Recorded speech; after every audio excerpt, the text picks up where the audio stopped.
Subscribe now and press the bell icon. Never miss an update. चलिए आज हम लोग मॉलिक्यूलर बेसिस ऑफ इनहेरिटेंस का सबसे पहला लेक्चर शुरू करने जा रहे हैं। इससे पहले हम लोग जेनेटिक्स के पहला chapter principle of inheritance and variation के बारे में बात कर चुके हैं। प्लेलिस्ट में आपको ये सारे वीडियोस अपलोड मिलेंगे। आप वहां से पहले principle of inheritance and variation को देखने के बाद इस लेक्चर को देखेंगे तो आपको ये ज्यादा क्लियर होगा। आज हम लोग सबसे पहले बात करेंगे मॉलिक्यूलर बेसिस ऑफ इनहेरिटेंस पे, लेकिन उससे पहले अगर आप चैनल पे नए हैं तो चैनल को लाइक, शेयर और सब्सक्राइब जरूर करिए ताकि आने वाले वीडियो का नोटिफिकेशन आपको मिलता रहे। चलिए मॉलिक्यूलर बेसिस ऑफ इनहेरिटेंस का अगर हम लोग बात करें तो इनहेरिटेंस के बारे में हम लोग पहले से जान रहे हैं पीछे के चैप्टर से। इनहेरिटेंस के बारे में ये कहा गया है आपको कि ऐसा प्रोसेस जिसके द्वारा क्या होगा कि कोई भी कैरेक्टर पेरेंट से ऑफ स्प्रिंग में जाता है, यानी कि the process by which characters of parent transfer into of spring, यानी कि ऑफ स्प्रिंग में जो जा रहा है इस प्रोसेस को हम लोग नाम क्या देते हैं? इनहेरिटेंस। पीछे के क्लास में हम लोग ये देखे, पीछे के चैप्टर में हम लोग ये देखे कि किस तरह से ये कैरेक्टर जाएगा, और यहां हम लोग ये देखेंगे कि इस कैरेक्टर को ले जाने के लिए रिस्पॉन्सिबल कौन होता है। बात समझ गए? पीछे के क्लास में हम लोग देखे क्या कि वो जाएगा कैसे, मेंडल का कंसेप्ट हम लोग देखे, लिंकेज देखे, रिकॉम्बिनेशन देखे, अलग अलग तरह का डिजीज देखे। तो चलिए जरा यहां पर हम लोग शुरू करेंगे इसका कि इनहेरिटेंस का जो मॉलिक्यूल क्या है, मॉलिक्यूलर बेस क्या है इसका, कि कौन सा मॉलिक्यूल होगा जो कैरेक्टर को लेकर के जाता है। तो यहां पर इस कार्य को करता है जेनेटिक मटेरियल। इस कार्य को करता कौन है? तो जेनेटिक मटेरियल इस कार्य को करता है। देखिए genetic material is a substance, genetic material is a substance which convey the characters from parent to offspring। बात समझ गए? जेनेटिक मटेरियल क्या है? ऐसा पदार्थ है जो क्या करेगा, जो कैरेक्टर्स को पेरेंट से ऑफस्प्रिंग में ले जाने का काम करता है। अब देखिए जरा कि जेनेटिक मटेरियल क्या है। जेनेटिक मटेरियल कैरेक्टर को ले जा रहा है तो पहले हम लोग को यह पता चलनी चाहिए कि जेनेटिक मटेरियल आखिर है क्या। तो जेनेटिक मटेरियल के बारे में अगर बात करें तो ये होगा substance which store biological information in a coded form, transfer it to next generation and cause its expression in the offspring. यानी कि जेनेटिक मटेरियल में क्या होना चाहिए, कुछ फीचर्स भी अभी हम लोग देखेंगे, लेकिन उससे पहले इसमें 3 कैरेक्टर तो होना आवश्यक है, जरूरी है। क्या सब? तो सबसे पहला जेनेटिक मटेरियल जो है वो क्या करे कि जो उसके पास इंफॉर्मेशन है उसको कोडेड फॉर्म में रखे। कोडेड फॉर्म मतलब क्या? कोड करके रखे कि कब किसको कौन ले जाएगा, या कौन सा कैरेक्टर किस एक विशेष कैरेक्टर एक विशेष कोड के द्वारा ही ट्रांसफर होगा। यानी कि जैसे क्रोमोसोम है, इसमें अगर बात करेंगे तो क्रोमोसोम नंबर 18 देखे, 21 देखे, 13 देखे, 5 देखे, इस सब के कारण अलग अलग तरह का डिजीज हो रहा था। पीछे के लेक्चर, पीछे के क्लास में हम लोग पीछे के चैप्टर्स में इन सारे बातों का अध्ययन किया जा चुका है। तो वहां आप देखें कि जो 21 क्रोमोसोम था उसके कारण टर्नर सिंड्रोम हो रहा है। तो वही एक क्या है, स्पेसिफिक है ना कि 21 में अगर कोई प्रॉब्लम है तब ही जाकर के क्या होगा, टर्नर सिंड्रोम का कैरेक्टर दिखेगा, बाकी वैसे नहीं दिखेगा। 18वें नंबर गुणसूत्र पर क्रोमोसोम पर अगर इस तरह का प्रॉब्लम हो रहा है तो उसके कारण जो है डाउन सिंड्रोम दिखेगा। 13वें नंबर पे हो रहा है तो पिटाउ सिंड्रोम दिख रहा है। तो इस तरह से ये सारा कैरेक्टर हो रहा है। 5वें नंबर पे आ रहा है तो क्लाइनफेल्टर दिख रहा है। तो ये सारा जो प्रॉब्लम आपको दिखाई देता है तो एक स्पेसिफिक फॉर्म में है। ये क्या है कि स्पेसिफिक फॉर्म में है कि उसी नंबर का क्रोमोसोम इस तरह के प्रॉब्लम को क्या कर सकता है। तो ये जेनेटिक मटेरियल का सबसे पहला कैरेक्टर होना चाहिए। क्या होना चाहिए? तो स्टोर बायोलॉजिकल इंफॉर्मेशन, हम लोग लिखते हैं क्या? स्टोर स्टोर बायोलॉजिकल इंफॉर्मेशन इन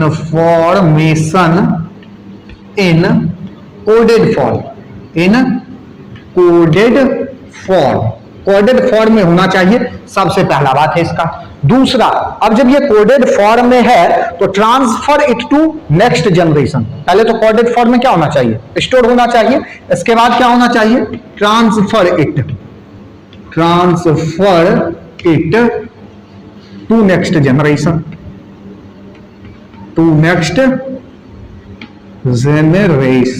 यानी कि अगले जनरेशन में ये क्या होना चाहिए, ट्रांसफर भी होना चाहिए उसके द्वारा।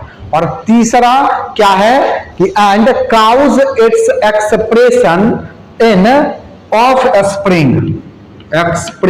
इन, ध्यान से समझेंगे जरा, क्योंकि अभी आपको बहुत सारा कंफ्यूजन इसमें होने वाला है। जब प्रोटीन और डीएनए का अलग अलग चर्चा किया जाएगा तब एक्सप्रेशन इन ऑफ स्प्रिंग, ये सारा कैरेक्टर, 3 कैरेक्टर देखेंगे। सबसे पहला क्या सब देखे कि सबसे पहला स्टोर बायोलॉजिकल इंफॉर्मेशन, दूसरा देखे transfer it into the next generation, expression into offspring. 3 कार्य को जो करेगा, इस 3 कार्य को जो पूरा कर देगा, मान लेंगे कि वो क्या है, जेनेटिक मटेरियल है। अब कहोगे इतना सारा बात जेनेटिक मटेरियल को लेकर के कहा क्यों जा रहा है, हम लोग को तो पहले से ही पता है कि DNA is the genetic material, 8th class से पढ़ते आ रहे हैं। तो 8th क्लास से आप पढ़ते आ रहे हैं, लेकिन उस समय में आपको केवल बता दिया गया, आप याद कर लिए, ठीक है। लेकिन ऐसा बात नहीं था कि केवल जेनेटिक मटेरियल जो है वो क्या है कि डीएनए ही है। कुछ समय तक लोग ये भी मानता रहा कि प्रोटीन जेनेटिक मटेरियल है, बात समझ गए। कुछ समय तक के बाद लोगों के दिमाग में संशय रहा कि डीएनए जेनेटिक मटेरियल हम क्यों मान, प्रोटीन क्यों नहीं है, जबकि सारा कैरेक्टर तो प्रोटीन वाला जो है वो डीएनए वाला कैरेक्टर प्रोटीन में भी है।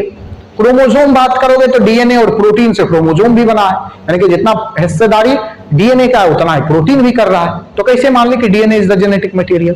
तो अभी हम लोग देखेंगे आगे कि डीएनए को जेनेटिक मटेरियल मानने का कारण क्या है। तो देखिए, essential feature of genetic material, genetic material के लिए क्या सब होना चाहिए। Essential feature of genetic material, genetic material के लिए एसेंशियल फीचर क्या सब होना चाहिए। तो सबसे पहला जो फीचर आपको देखने के लिए मिलेगा वो इसका मिलेगा कि present in every cell of body. पहला क्या है, present in every cell of body. कहने का मतलब क्या, यानी कि ये जिसका भी जेनेटिक मटेरियल, जिसके भी जेनेटिक मटेरियल का बात हम लोग कर रहे हैं, उसका सबसे पहला कैरेक्टर क्या होना चाहिए कि वो सभी सेल में प्रेजेंट होना चाहिए। कहोगे क्यों होना चाहिए, क्योंकि अब ऑफ स्प्रिंग के निर्माण में कौन सा सेल जा रहा है इसका तो कोई लिमिट नहीं है। इसका कुछ लिमिट है क्या कि यही सेल केवल जाएगा, कुछ भी सेल जा सकता है। तो यहां पर जब तक वो सभी सेल में प्रेजेंट नहीं होगा तब तक कैरेक्टर को कैसे ट्रांसफर करेगा पेरेंट्स ऑफ स्प्रिंग में। बात समझ में आई। तो पहला बात present in every cell of body. दूसरा सेल है it should be able to precisely duplicate itself. दूसरा क्या है, प्रीसियसली डुप्लीकेट इटसेल्फ, अपने आप को क्या करे, डुप्लीकेट करे। आपको याद होगा, अगर आप सेल चैप्टर पढ़े हैं तो सेल चैप्टर में आपको जो है माइटोकॉन्ड्रिया में बताया गया था, उसमें भी सेल्फ रेप्लिकेशन का कैपेसिटी होता है, क्योंकि उसको खुद मतलब सेल को एनर्जी देने के लिए दूसरे ऑर्गेनल के ऊपर डिपेंड नहीं रहना है। क्योंकि अगर वो दूसरे ऑर्गेनल के ऊपर डिपेंड है तो वो अगर कार्य नहीं किया जिसके ऊपर वो डिपेंड है तो सेल को वो एनर्जी नहीं दे पाएगा। उसी तरह का बात यहां भी है, प्रीसियसली डुप्लीकेट सेल्फ, मतलब क्या कि अब अगर सेल डिवीजन हुआ और उसके साथ ये डिवाइड नहीं कर पाया, अपना रेप्लिकेशन नहीं कर पाया, तो फिर वो नेक्स्ट जनरेशन में कैसे जाएगा, क्योंकि जब सेल डिवाइड किया तो नंबर ऑफ सेल इंक्रीजेस, बैठा ना, तो वहां पर सेल अगर इंक्रीज किया नंबर तो डीएनए का जेनेटिक मटेरियल का नंबर इंक्रीज होगा, तब ना वो ट्रांसफर होगा। बात समझे? तो यहां पर क्या होगा कि ये डुप्लीकेट भी कर सके अपने आप को। चलिए अगला, ओकेजनली डेवलप्ड म्यूटेशन। अब देखिए ये थोड़ा सा जो है, ओकेजनली डेवलप्ड म्यूटेशन मतलब क्या कि यहां म्यूटेशन भी होना चाहिए। म्यूटेशन मतलब क्या? म्यूटेशन क्या है? म्यूटेशन है क्या? मतलब किसी भी जीन पूल में अगर अचानक डिफरेंस आ जाता है ना, परिवर्तन आ जाता है, तो उसी को हम लोग क्या कह देते हैं? म्यूटेशन कहते हैं। ऐसे इवोल्यूशन में म्यूटेशन के बारे में आपके साथ डिस्कस किया जाएगा डिटेल में, लेकिन अभी फिलहाल में आप म्यूटेशन ये समझेंगे कि अगर किसी जीन पूल में अचानक से परिवर्तन होता है और बहुत बड़ा परिवर्तन होता है जो उसके पूरे कैरेक्टर को बदल देता है, उसी को हम लोग क्या कह देते हैं? म्यूटेशन कहते हैं। तो अब देखिए जरा, ओकेजनली डेवलप्ड म्यूटेशन यानी कि यहां म्यूटेशन का जरूरत क्यों है? तो म्यूटेशन हुआ मतलब अगर ये रेप्लिकेट एकदम फोटोकॉपी हो जाता, बदलाव नहीं आता, फोटोकॉपी हो जाता, तब तो इस अर्थ पर जितना भी पेरेंट है उसका बच्चा उसी का फोटोकॉपी होता। हम लोग भी अपने पेरेंट का फोटोकॉपी हो जाते। बात समझ गए ना? तो यहां पर थोड़ा सा क्या है, ये मिसमैच होना, इसका जो डुप्लीकेशन के समय म्यूटेशन जरूरी है, जिसके कारण वेरिएशन आएगा, और वेरिएशन आएगा तो फिर क्या होगा? इवोल्यूशन होगा, क्योंकि आपको पता है variation is the raw material for evolution. बात समझ गए ना? तो यहां क्या होगा कि ओकेजनली डेवलप्ड म्यूटेशन, यानी कि ओकेजनली म्यूटेशन भी क्या होना चाहिए? डेवलप यहां होना चाहिए। चलिए अगला, it should be able to store information in coded form. ये तो हम लोग ऊपर ही बात कर लिए, स्टोर इंफॉर्मेशन। बात समझ में आई? तो ये सारा फीचर है किसका? जेनेटिक मटेरियल का। किसका फीचर है ये सारा? जेनेटिक मटेरियल का, जो आपको समझ में आ जाना चाहिए, आपके बोर्ड के लिए काफी ज्यादा इंपॉर्टेंट है। ठीक है, कभी कभी यहां से म्यूटेशन वाले फॉर्म से जो है, म्यूटेशन वाले फॉर्म से पूछा गया है क्वेश्चन, ये इंपॉर्टेंट, यहां हम लोग स्टार लगा देते हैं। यहां से आपके नीट में भी एग्जाम में क्वेश्चन पूछा गया है कई बार। आपसे पूछ दिया था कि ओकेजनली म्यूटेशन का जो है रीजन क्या है, क्यों चाहिए आपको जेनेटिक मटेरियल में ओकेजनली म्यूटेशन? तो आंसर क्या होगा? वेरिएशन के लिए। वेरिएशन के लिए, फॉर वेरिएशन जो है मतलब नेक्स्ट जनरेशन, मतलब जो म्यूटेशन है वो क्या है? जरूरी है। बात समझ गए ना? चलिए, तो यही कहानी है। अब हम लोग आते हैं आगे, DNA as the genetic material. DNA as the genetic material. DNA को जेनेटिक मटेरियल क्यों कहा, और उससे पहले लोग प्रोटीन को क्यों मान रहा था, हम लोग इसको जरा देखेंगे। DNA is the genetic material.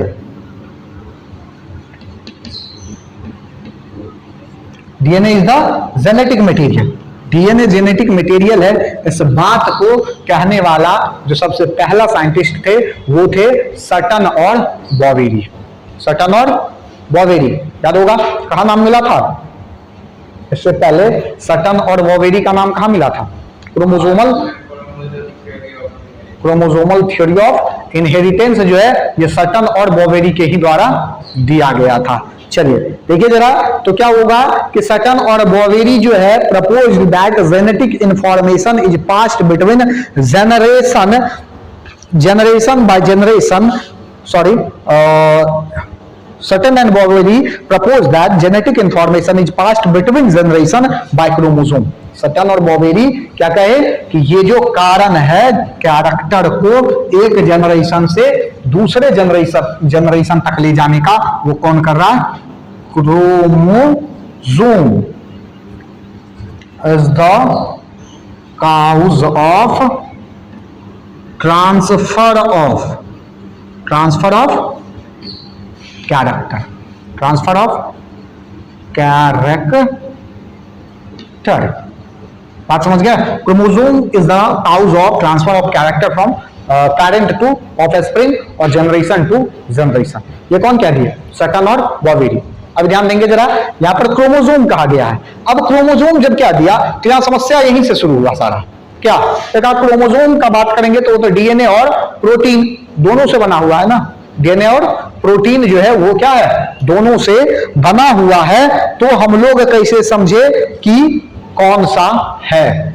तो कहा गया, यहां क्वेश्चन मार्क यही लगा कि अगर डीएनए और प्रोटीन यानी कि जेनेटिक मटेरियल का it took many years to clarify whether genetic material was DNA और protein of the chromosome.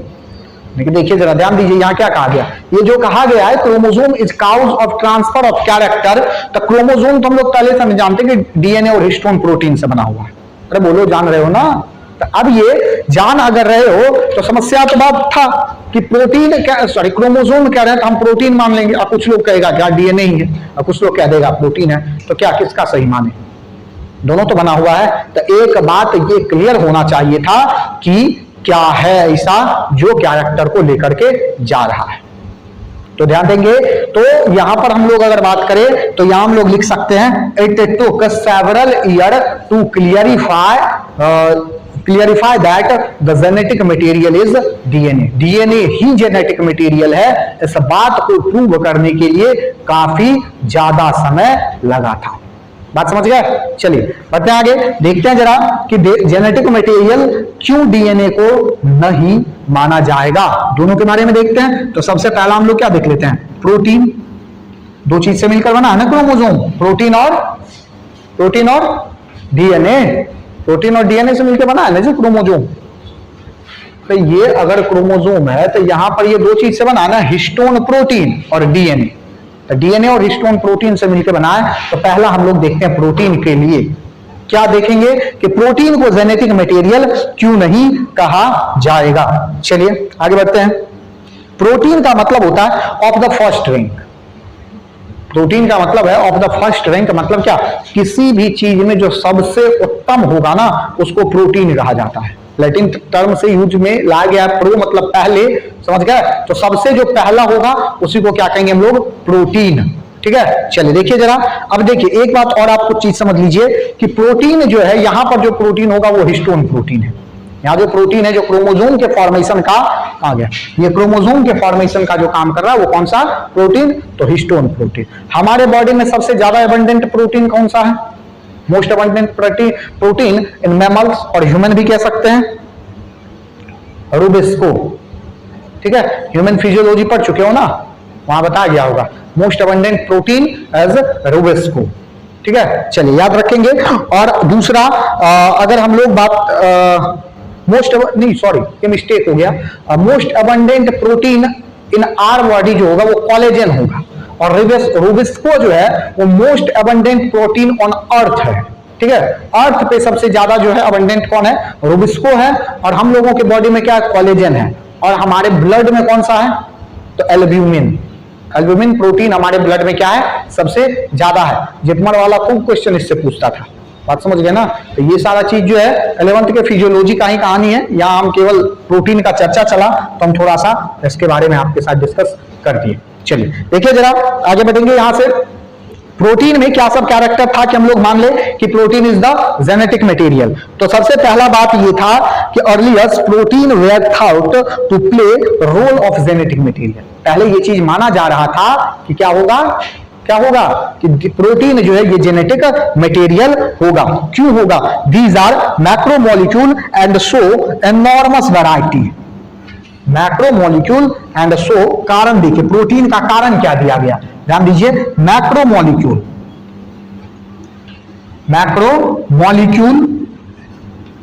And show enormous variety. Enormous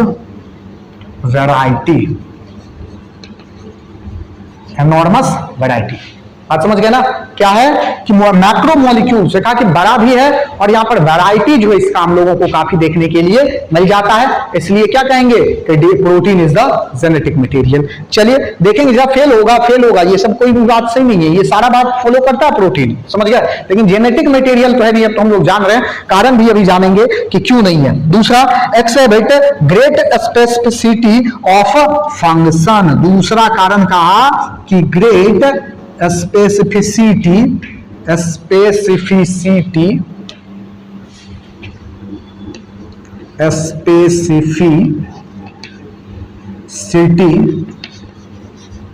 of function, यानी कि फंक्शन इसका ये था कि ग्रेट स्पेसिफाई था, यानी कि एक काम को कोई भी प्रोटीन बड़ा बेहतरीन ढंग से कर रहा था। आप समझ गए ना, यानी कि इस प्रोटीन का जो भी कार्य था वो अपने कार्य के में क्या था, पूरा एकदम पूर्ण रूप से संलिप्त था, अपना कार्य पूरा पूरा कर रहा था। इसलिए कह दिया कि प्रोटीन जो है ये क्या होगा, जेनेटिक मटेरियल होगा। बात समझ गए। चलिए, लेकिन एक जो इसका सबसे बड़ा समस्या रहा नंबर 3 में जो सबसे बड़ा समस्या इसका रहा कि no mechanism of for duplication, no mechanism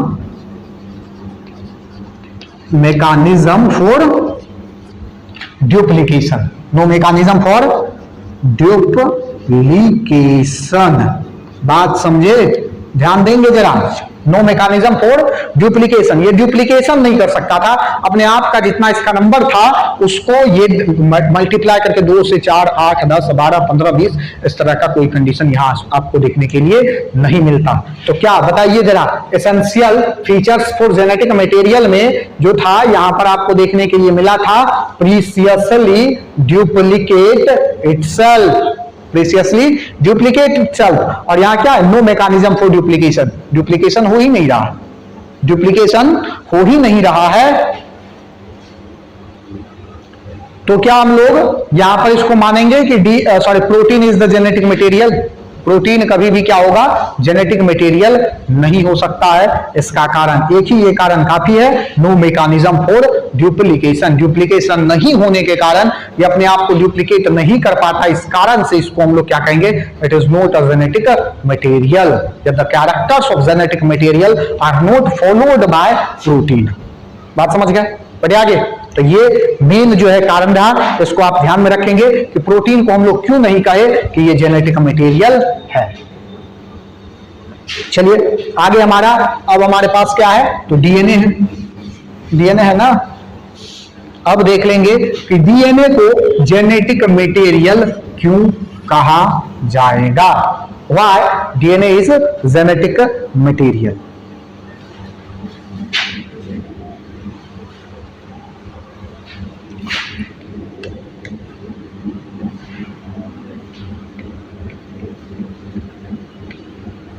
DNA के पास देखिए क्या क्या चीज है जेनेटिक मटेरियल होने के लिए, या किस तरह से ये फॉलो करेगा। तो सबसे पहला, found in all the cell. बोलिए, क्या डीएनए हर सेल में प्रेजेंट है ना? कोई ऐसा सेल है जहां डीएनए नहीं होगा? क्योंकि अगर सेल है तो क्रोमोसोम है, क्रोमोसोम है तो डीएनए होगा, क्रोमोसोम है तो फिर डीएनए होगा। प्रेजेंट इन ऑल सेल, सबसे पहला जो हमारा ये फुलफिल करता है वो ये कि प्रेजेंट इन ऑल सेल।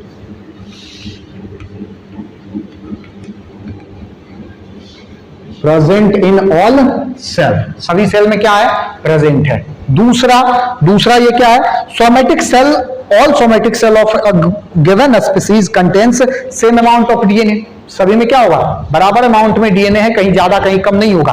अगर एक स्पीसीज का बात करेंगे, अगर आपको याद होगा तो अगर हम लोग डीएनए एक्स क्रोमोसोम शॉर्टनिंग या वाई क्रोमोसोम शॉर्टनिंग पढ़े हैं पीछे के चैप्टर में, जहां आपको सेक्स डिटर्मिनेशन बताया जा रहा था, जेंडर सिलेक्शन, तो वहां आप पढ़े होंगे, बताया गया है आपको कि क्या होता है कि जो वाई वाला क्रोमोसोम है वहां पर डीएनए का जो अमाउंट है वो कम होता है एज कंपेयर टू एक्स।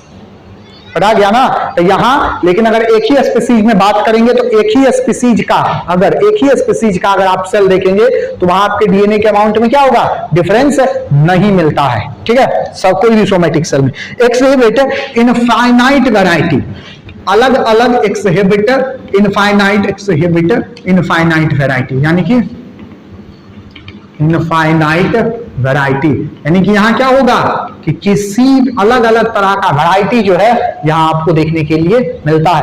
अनेकों करोड़ों अरबों वैरायटी आपको डीएनए का देखने के लिए मिल जाएगा। ड्यूप्लीकेट्स एक्स जेनेटिक इंफॉर्मेशन, ठीक है, क्या होगा, ड्यूप्लीकेट्स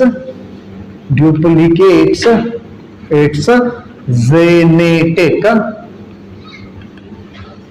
इंफॉर्मेशन। ठीक है, जेनेटिक इंफॉर्मेशन। अपने जेनेटिक इंफॉर्मेशन को वो क्या कर सकता है, डुप्लीकेट कर सकता है। स्टोर जेनेटिक इंफॉर्मेशन, अगला नंबर क्या होगा, store genetic information, genetic information. और अगला नंबर जो पांचवा इसका कैरेक्टर आपको देखने के लिए मिलेगा, डेवलप म्यूटेशन, डेवलप म्यूटेशन। अब बताइए जरा, कोई ऐसा कारण रहा जहां से फीचर्स में से, एसेंशियल फीचर्स में से जो डीएनए में नहीं है, प्रोटीन में तो एक कारण हम लोगों को मिल गया था, क्या, कि डुप्लीकेशन नहीं कर सकता है। तो ये तो डुप्लीकेशन भी कर सकता है, ये स्टोर भी कर सकता है, ये सभी सेल में प्रेजेंट भी है। इसके अलावा ये वैरायटी भी शो करता है और इसके साथ साथ ये म्यूटेशन भी हो जाता है इसमें। आप समझ गए। तो सारा ये कैरेक्टर रहा जो ये बता दिया हम लोगों को कि DNA is the genetic material. ठीक है, ये भी आपके बोर्ड के पॉइंट ऑफ व्यू से एग्जाम के लिए, बोर्ड के एग्जाम के लिए काफी ज्यादा कंपलसरी है। Why DNA is the genetic material. या प्रोटीन वाला आपसे इतना नहीं पूछा जाता है, ठीक है, लेकिन ये डीएनए वाला खूब पूछा जाता है, why DNA is the genetic material. DNA genetic material है, ये थियोरेटिकल है, प्रैक्टिकल भी हम लोग पढ़ेंगे, ग्रिफिथ का पढ़ेंगे आगे एक्सपेरिमेंट, तो आपको डीएनए ही जेनेटिक मटेरियल है। ठीक है, ये आपको कैरेक्टर है डीएनए में, इसीलिए हम लोग अभी कह रहे हैं क्या, कि डीएनए जेनेटिक मटेरियल है। लेकिन अब हम लोग आगे ग्रिफिथ का जब एक्सपेरिमेंट पढ़ेंगे तो वहां आपको बताया जाएगा कि एक्सपेरिमेंटल ग्रिफिथ प्रूव कर दिए कि डीएनए ही जेनेटिक मटेरियल है, डीएनए के अलावा कोई जेनेटिक मटेरियल नहीं हो सकता है। बात समझ गए। चलिए आगे बढ़िए। डीऑक्सीराइबो न्यूक्लिक एसिड, डीएनए पे आते हैं, लंबा चौड़ा नाम है, ठीक है, डीऑक्सीराइबो न्यूक्लिक एसिड, डीएनए, इसका फुल फॉर्म दीनानाथ अग्रवाल भी होता है, ठीक है ना, लेकिन इस तरह का कोई भी बात आपको समझना नहीं है। ठीक है, डीएनए क्या है, डीऑक्सीराइबो न्यूक्लिक एसिड।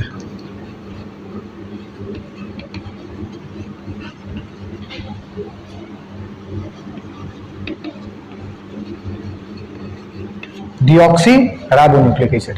ठीक है, अब चलिए देखते हैं जरा डीऑक्सीराइबोन्यूक्लिक एसिड के डिस्कवरीज के बारे में। Discover nucleic acid was first isolated by Friedrich Miescher. ठीक है, किसके द्वारा, सबसे पहला न्यूक्लिक एसिड, ध्यान देंगे कौन क्या खोजा गया था, न्यूक्लिक एसिड। ठीक है, न्यूक्लिक एसिड कौन खोजा था, न्यूक्लिक एसिड, तो न्यूक्लिक एसिड खोजा गया था किसके द्वारा, तो खोजा गया था Friedrich Meeser, Friedrich Meeser, Friedrich Meeser के द्वारा सबसे पहले ये खोजा गया था। ठीक है, याद रखना है कब, तो 1869 में, 1869 में। और कहां खोजा गया था, तो पस सेल में। पस सेल जानते हो ना, डेड डब्ल्यूबीसी इज कॉल्ड पस सेल। जो डेड डब्ल्यूबीसी होता है ना, उसी को हम लोग क्या कह देते हैं, पस सेल कह देते हैं। बात समझ गए। चलिए, सबसे पहला खोजा गया फ्रेडरिच मीसर के द्वारा, कब, 1869 में। कहां खोजा गया, तो पस सेल में खोजा गया, जिसका नाम इनके द्वारा रखा गया था न्यूक्लिन। क्या नाम रखा गया, न्यूक्लिन। इस समय में एसिड का कोई, ध्यान देंगे जरा यहां पर, उस समय में एसिड का कोई चर्चा नहीं था, इसका नाम क्या था, केवल न्यूक्लिन नाम था। लेकिन बाद में अल्टमान, कौन, अल्टमान, ठीक है, कौन, Altmann named nuclein as nucleic acid. कब, तो 1889 में, नहीं ना समय था रे, हाँ, 1889 में क्या किया गया कि nuclein name change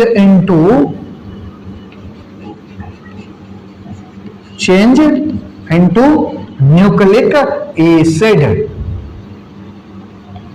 nucleic acid due to its acidic nature. किसके कारण, ड्यू टू इट्स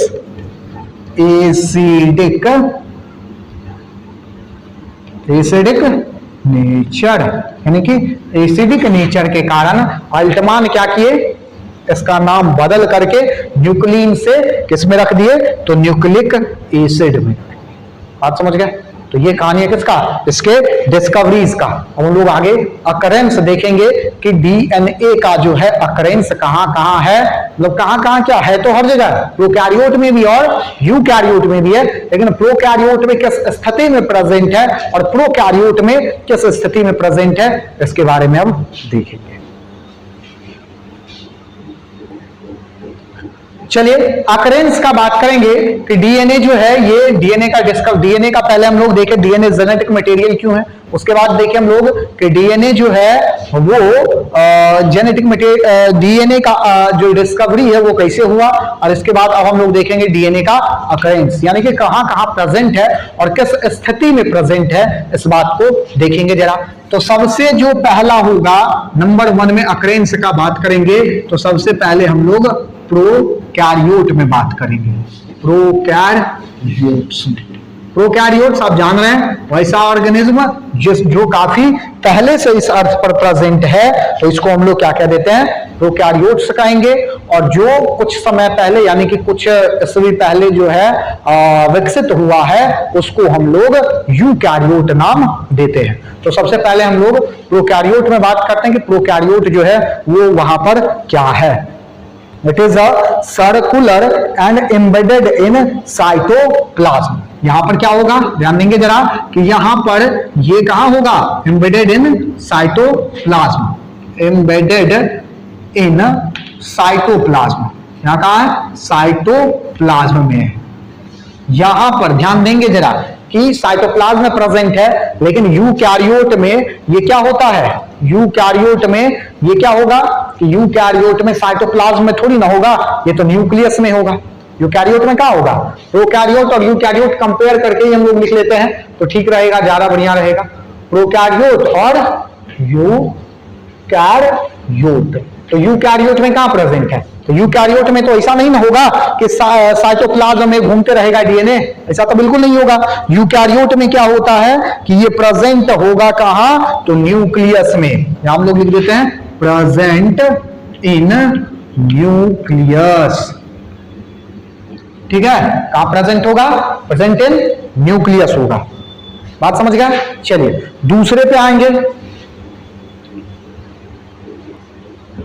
चलिए तो पहला नंबर देख लिए हम लोग क्या कि एम्बेडेड इन साइटोप्लाज्म, और यहां क्या होगा, प्रेजेंट इन न्यूक्लियस। यहां प्रोकैरियोट में जो डीएनए होगा ये साइटोप्लाज्म में तैरते रहेगा, लेकिन यहां पर क्या होगा, न्यूक्लियस में प्रेजेंट होगा। यहां पर क्या होगा, नेकेड होगा, नेकेड डीएनए, नेकेड डीएनए यानी कि इस डीएनए में कोई भी न्यूक्लियर मेम्ब्रेन वगैरह क्या होगा, नहीं होगा, क्योंकि जब साइटोप्लाज्म में ही है, न्यूक्लियस में रहता तब ना न्यूक्लियर मेम्ब्रेन होता, या न्यूक्लियस में तो है ही नहीं। तो यहां क्या होगा कि नेकेड डीएनए होगा, यहां क्या होगा, न्यूक्लियर, यहां हम लोग लिख देते हैं nuclear membrane is present.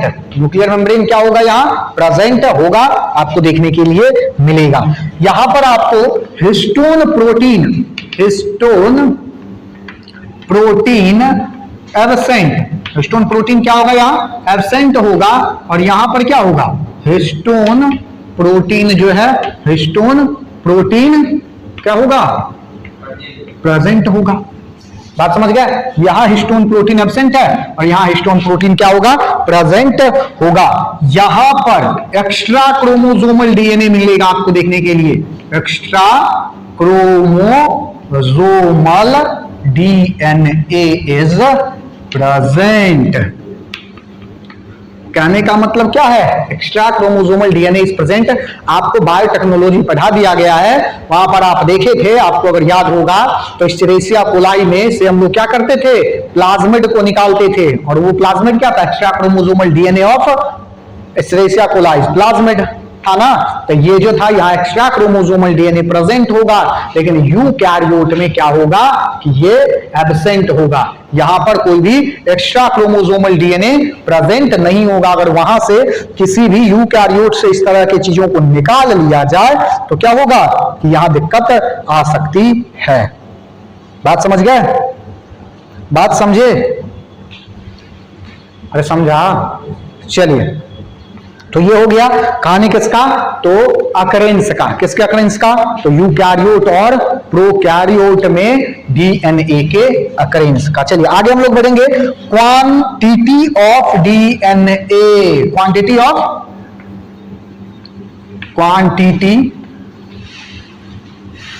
Of DNA, DNA के क्वांटिटी का बात करिए। क्वांटिटी मतलब क्या, मात्रा, कितना परसेंट, मतलब कितना वजन में उपस्थित है, किस वजन में। तो ध्यान दीजिए जरा, DNA content is mostly constant in all cell of a species. हर सेल में क्या होगा, ये कांस्टेंट होगा, ये बदलता नहीं है। अगला, DNA content is doubled before cell division. ये अब आपको ध्यान रखना है। यहां हम लोग सबसे पहला लिख देते हैं क्या, कि mostly constant in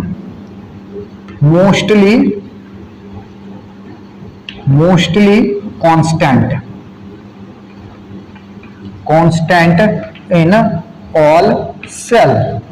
constant in all cell, सभी सेल में क्या होगा, कांस्टेंट होगा। दूसरा क्या होगा, डबल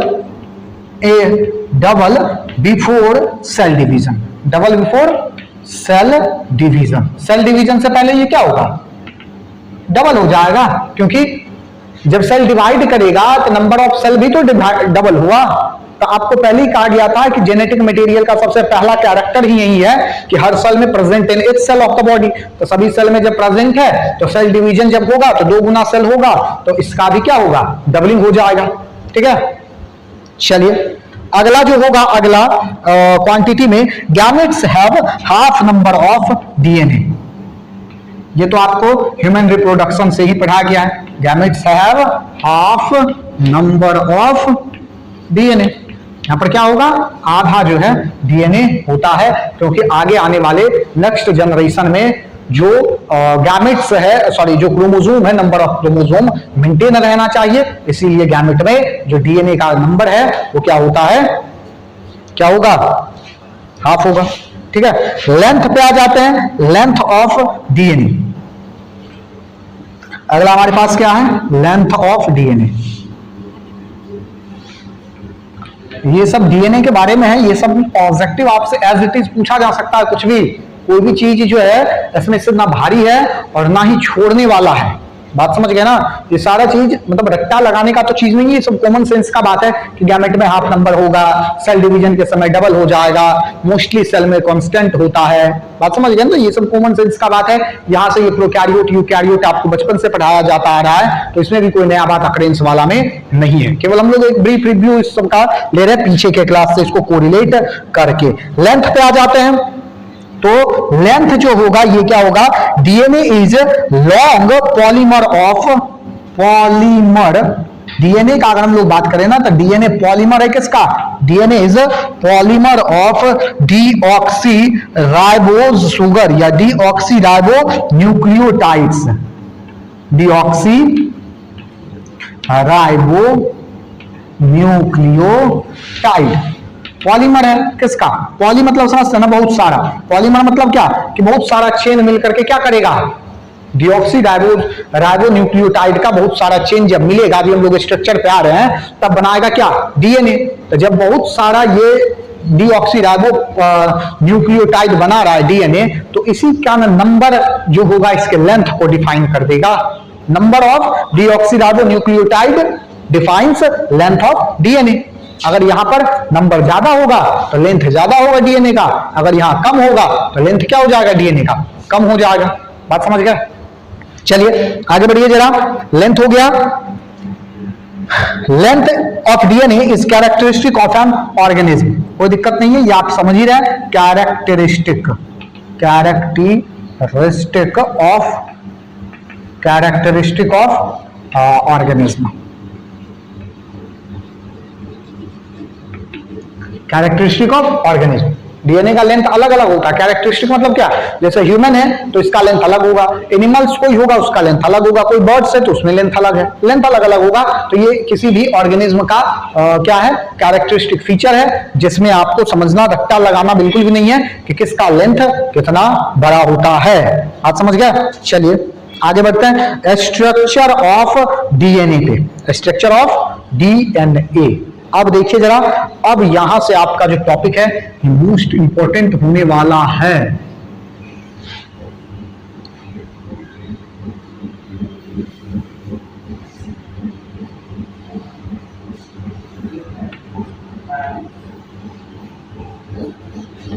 चलिए आगे बढ़ेंगे और देखेंगे स्ट्रक्चर ऑफ डीएनए।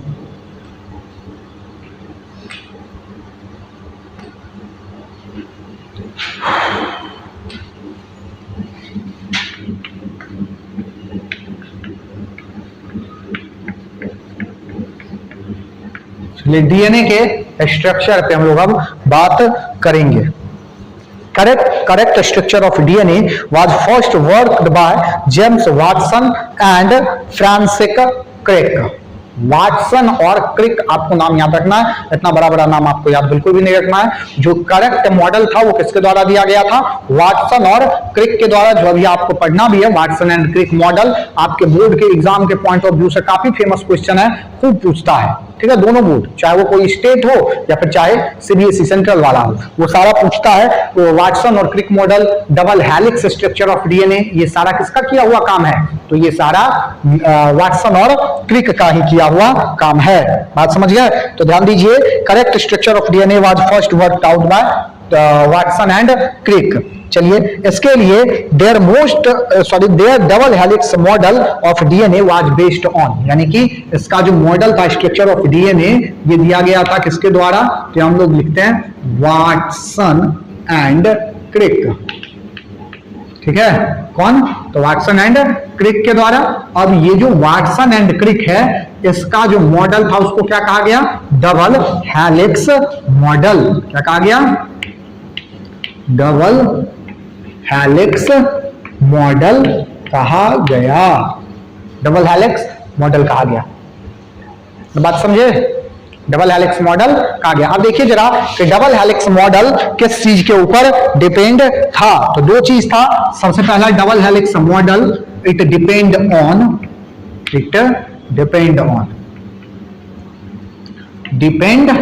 किस चीज के ऊपर? तो सबसे पहला जो था वो था चारगप्स रूल।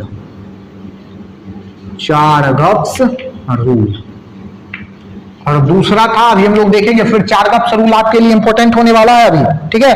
और दूसरा x-ray diffraction pattern.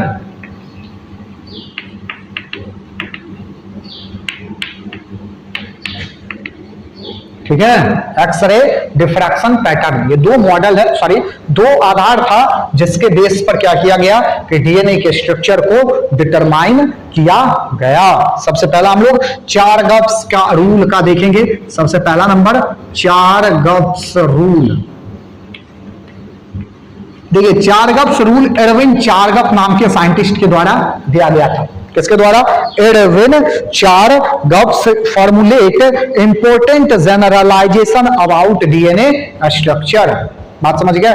DNA structure का जो इंपोर्टेंट है, जो था फॉर्मुलेशन, ये किसके द्वारा दिया गया था? तो एडविन चारगप। पूरा नाम आपको याद रहना चाहिए इसका, ठीक है, Edwin Chargaff. These are called Chargaff's rule that summarised as.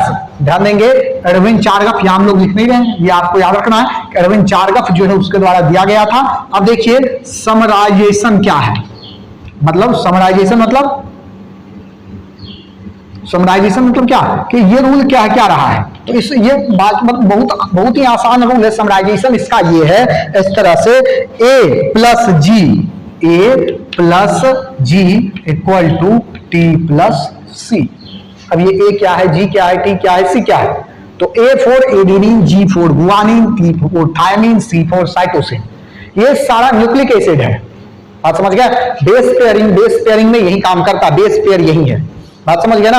आगे हम लोग इस सब के बारे में प्यूरिन, pyrimidine सब पढ़ेंगे। अभी आपको केवल यहां समझना क्या, चारगप्स रूल क्या कहेगा? A प्लस जी, एडेनिन और गुआनिन को जब जोड़ेंगे तो थायमिन और साइटोसिन के क्या होगा? बराबर हो जाएगा। या इन द अदर फॉर्म या other hand, A plus G by T plus C equal to 1 होगा ना?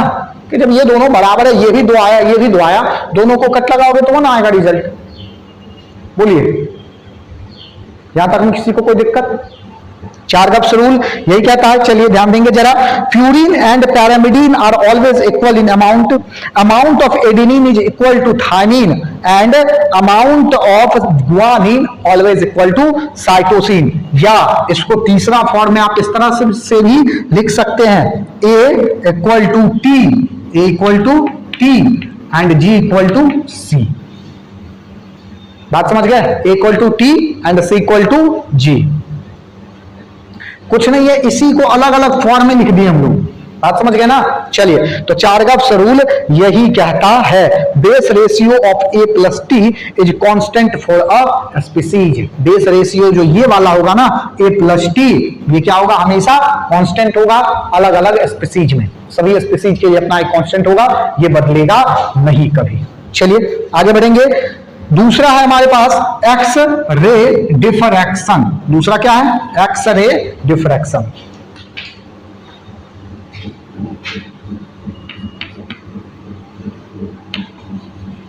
X ray diffraction. चलिए देखते हैं जरा एक्स रे डिफ्रैक्शन। ऐसे ये आपके सिलेबस का चीज नहीं है, लेकिन फिर भी कभी कभी जो है कोई कुछ क्वेश्चन यहां से अराइज होता है, कुछ चीज आप समझ लेंगे, एक दो चीज। X ray crystallography is a technique for determining 3D structure of large molecule. एक लार्ज मॉलिक्यूल के 3D स्ट्रक्चर को हम लोग जब स्टडी करते हैं तो इस टेक्निक का यूज जो है क्या है, किया जाता है। और Maurice Wilkins and Rosalind Franklin took X-ray diffraction pictures of crystalline DNA। दोनों साइंटिस्ट का नाम आपको क्या करना है, केवल याद रखना है। कौन सब, तो म्यूरिक वेल्केंस और रोजालिंड फ्रैंकलिन, ठीक है, फ्रैंकलिन। तो इसी के द्वारा ये एक्सरे डिफ्रैक्शन दिया गया था। मात्र इतना ही चीज आपको इसमें समझ करके रखना है। बात समझ गए। चलिए अब हम लोग आ जाते हैं कहां, तो Watson and Crick model of DNA. Watson और क्रिक का जो मॉडल है ये क्या कहता है, डीएनए का। चलिए आगे हम लोग देखेंगे Watson and Crick model of DNA. DNA का वाटसन और क्रिक मॉडल जो सबसे सटीक स्ट्रक्चर है वो क्या कहता है और किस तरह से, इसको आप समझेंगे। Watson and Crick along with Wilkins received Nobel prize for double helical model of DNA, ठीक है। किसके द्वारा, जो एक्स डिफरेंशिएशन पैटर्न वाला था साइंटिस्ट, उसके साथ मिलकर के वाटसन और क्रिक को जो है 1962 में नोबेल प्राइज भी मिला था। किस काम के लिए, हेलिक्स स्ट्रक्चर के लिए। हेलिक्स मतलब समझते हैं आप, डीएनए का स्ट्रक्चर आप अभी तक में देखे होंगे कि ऐसे आपको बताया और इस तरह से घुमा दिया, ठीक है।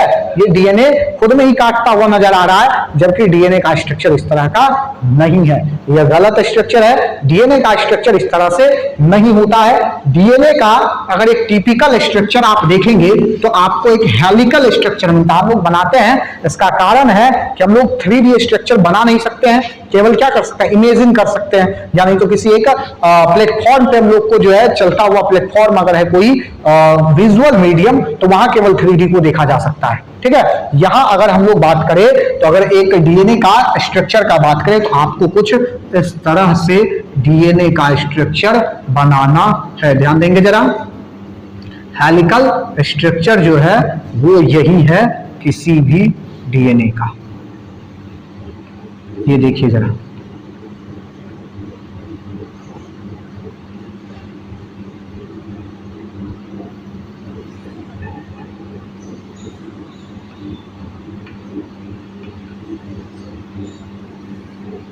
इस तरह से जो है एक डीएनए का स्ट्रक्चर फिर यहां से भी आपको इस तरह से मिलेगा।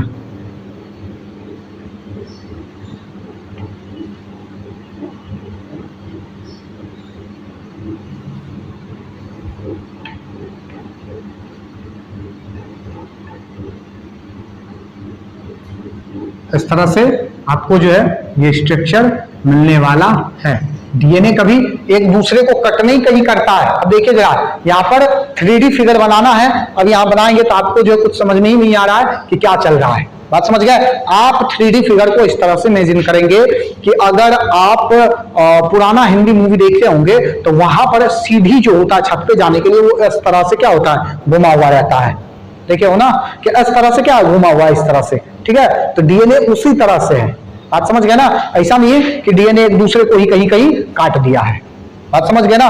वो एंटी पैरेलल चलता है, आपको याद रखना वो क्या, एंटी पैरेलल चलता है। चलिए ध्यान देंगे जरा, क्या होगा, the model have following importance feature. यानी कि जो ये मॉडल है वाटसन और क्रिक का, उसका फीचर्स क्या सब है। तो सबसे पहला 2 polynucleotide chain, 2 polynucleotide chain, polynucleotide polynucleotide chain, 2 polynucleotide chain जो है क्या होगा, प्रेजेंट होगा। ये वाटसन एंड क्रिक के हिसाब से कहना है। दूसरा बैकबोन ऑफ डीएनए स्ट्रैंड, इसके बाद क्या है, backbone of DNA strand, DNA strand. और इसके बाद है polarity.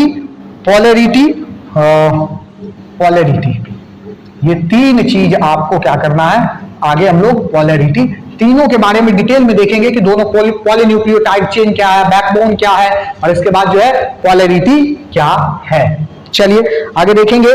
This model has following important features. इस मॉडल का, ये तो हम लोग देखेंगे, ये तो इसका रहा क्या, इस मॉडल का इंपॉर्टेंट फीचर्स रहा। अब हम लोग आगे देखेंगे कि इसका ये कहता क्या सब है। जो वाटसन एंड क्रिक जो मॉडल दिया, इसके अनुसार इसका कैरेक्टर क्या क्या है। ठीक है, सबसे पहला इसका फीचर होगा क्या, कि एंटी पैरेलल स्टैंड होगा। यहां ये आपके लिए जो है ये इंपॉर्टेंट है, anti parallel stand. Anti parallel stand मतलब क्या, कि मतलब कट नहीं लगा रहा, ये आपको नहीं सोचना है।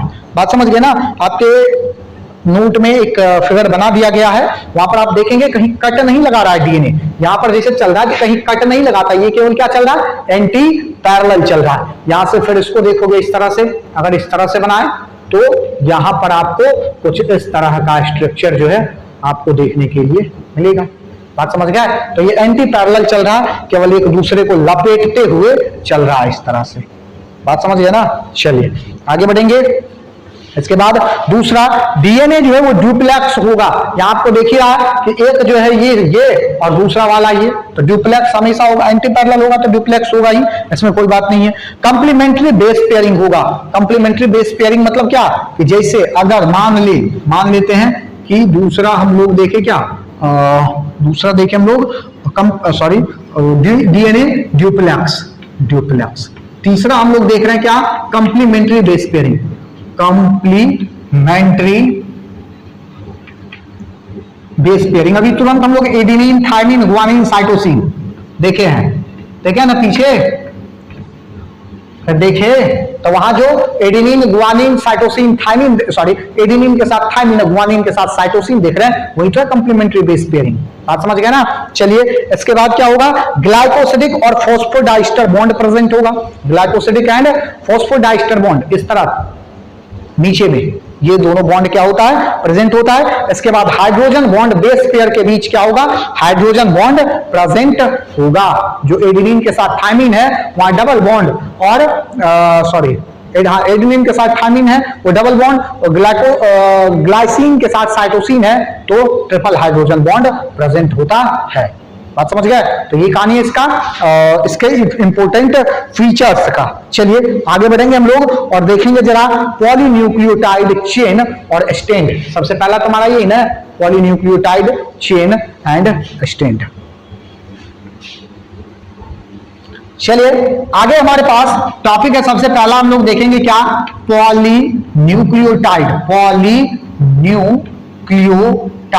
यहां पर हम लोग ये देखते हैं, ये जो कहानी है इस तीनों को हम लोग बारी बारी से देखेंगे। पॉलीन्यूक्लियोटाइड क्या है, किस तरह से इसका स्ट्रक्चर है। इसके बाद बैकबोन ऑफ डीएनए, यानी कि जो डीएनए है उसका बैकबोन क्या, वो बन कैसे रहा है, और इसके अलावा उसका पोलैरिटी क्या है। यानी कि आप 10th क्लास में पढ़े होंगे 5' 3' 5' एंड 3' एंड, तो ये सारा पोलैरिटी जो है कहां से आ रहा है, और इसका नाम जो है ये 5' क्यों हुआ, 3' क्यों हुआ, ये सारा चीज कहानी जो है अब हम लोग शुरू करेंगे। लेकिन इसके लिए हम लोग आगे आने वाले क्लास का इंतजार करेंगे।